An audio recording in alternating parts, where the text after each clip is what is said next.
સોમનાથના વેરાવંડી emergency સેવા 108ની ટીમે માછીમારનો જીવ બચાવ્યો। તોફાની દરિયામાં આશરે 34 વર્ષના માછીમારને માછીમારી કરતી વખતે લપસીને નીચે પડી જતા માથાના ભાગે ગંભીર ઈજા થઈ હતી।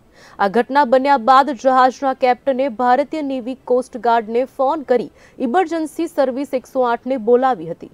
ઇમરજન્સી કોલ મળતા વેરાવળ 108 ટીમ એમ્બ્યુલન્સ સાથે તરત જ ભારતીય નેવી કોસ્ટ ગાર્ડ ઓફિસ ખાતે પહોંચી હતી। 108 ટીમને જાણવા મળ્યું કે દર્દી હજુ પણ દરિયામાં છે।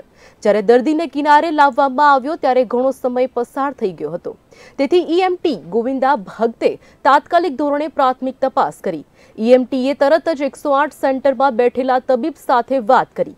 ટેલિફોન પર તબીબની સલાહ મુજબ દર્દીને જરૂરી સારવાર આપી હતી અને ત્યારબાદ નજીકની સરકારી હોસ્પિટલ ખાતે વેરાવળમાં ખસેડવામાં આવ્યા।